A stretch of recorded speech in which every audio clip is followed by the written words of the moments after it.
Auditory working memory. Our final term for this lesson is auditory working memory. This skill area is one parents should become very familiar with. One little word, working, separates this term in crucial ways from the other terms we have covered. Auditory working memory is the ability to listen to language, process it, meaning understand what the language means, hold it in mind, and then be able to act on it later. Some examples of where we use auditory working memory are following multi-step directions, greeting family and friends by name, meaningfully relating to what we hear, listening to parents or teachers and following through on what they said. This skill is highly impactful for language and is a very common area of weakness for late talking children. It is not hard to see its importance. Poor auditory working memory makes everything more difficult, following directions, socializing, learning, and achieving in traditional academic settings. Imagine this scenario in a classroom where the teacher is talking to the boys and girls as a group. And she says something like, "Boys and girls, we are going to continue celebrating Nature Week. I want each of you to go to your cubbies, get your leaf collection, and go line up at the door. Miss Hammond, our grounds person, is going to help us identify all of the trees. All right, go find your helper. I'll be waiting for you at the door." At the end of her instructions, the students get up, go to their cubby, start getting their leaf collections. But the student with the poor auditory working memory is looking around and watching the other students in order to know what to do. They weren't able to hold all those instructions in mind. For that student with auditory working memory, it's as if the language is evaporating as the teacher continues to speak. And in the end, they hold only the last part in mind. The challenge that poor auditory working memory presents is easy to see. Auditory working memory is like a mental workspace, a store for information. Imagine two budding chefs set out to prepare the same new recipe. The ingredients and steps to completion are the same. Both are excellent cooks. But one cook has a kitchen with much less counter space than the other. As you can see, it is more difficult to execute the recipe when there's less countertop.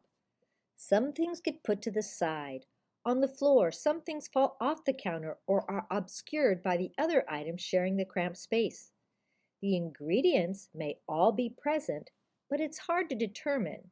And even if all the ingredients are present, it's hard to organize and manage them in a way that leads to a successful completion of the recipe. The large countertops provide more workspace. This individual can lay out their ingredients in a way that makes sense for the recipe and in a way that they're easily accessible. As this chef considers his recipe, the ingredients are laid out in front of him, more easily identified, easier to access and to work with. A successful end product is much more likely. Now, to be sure, more or less counter space is not the critical piece in becoming a successful chef, but it sure does help. In the end, if the individual has the desire, dedication, and the skill set to cook, they will learn to make delicious meals regardless of the available counter space. However, they will need to learn to compensate. If countertop space is limited, they will need to create a different work style. Perhaps they will tape a picture of all their ingredients to the wall and know what they can retrieve as needed from the nearby cupboard or refrigerator. Perhaps they will create an alternative work surface. It may not be traditional, but the individual can become a great chef and enjoy creating many wonderful recipes to share. Here is a brief recap of each term we have covered. Also, because auditory working memory has such important implications for late talkers, this lesson will point you to some excellent resources to learn more about auditory working memory. Auditory memory, the ability to remember the things you hear, both short things and long things, but it is unrelated to whether or not you understand the words or language you heard.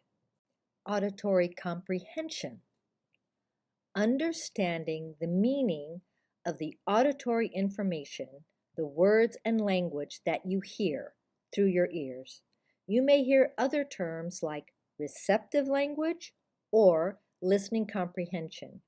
All of these terms deal with the ability to understand language. Auditory comprehension specifically refers to the language you hear through your ears, as opposed to the language you might read or see when somebody is signing. Auditory working memory. Auditory working memory is the ability to listen to language, understand the language, and hold it in mind to then be able to operate on later. It may be a few seconds later, a few minutes later, or even longer. The defining feature of auditory working memory is that as you're listening to the language, you need to understand it and be able, particularly, to hold it in mind. Auditory working memory is often a significant area of weakness in late talkers. Auditory working memory is the system we use to keep the language we hear available and current in our thoughts so that we can then act on it a few seconds, minutes, or a bit longer after the language is spoken. Late talkers with poor auditory working memory need to discover alternative methods that allow them to keep the language that they have just heard, particularly the longer connected strings of language that they've just heard, in mind so they can then act on them effectively. The term auditory working memory is one that parents of late talkers will hear over and over again as you raise your child. The foundation is going to put out more how-to videos on this topic. But in the meantime, there is a wonderful site on the internet that the foundation can wholeheartedly endorse on the topic. Their information is accurate, detailed, it's relayed in a straightforward and reliable manner, and it addresses common questions asked by parents. It's called Parenting Science, and the information on auditory working memory can be found at the site you see listed here. We also have a URL link for it in the description box below if you are watching this presentation on our YouTube channel. Please let us hear from you. Always feel free to contact us using any of the contact methods listed in the description box or at the end of this video. And remember, enjoy your late talker every day.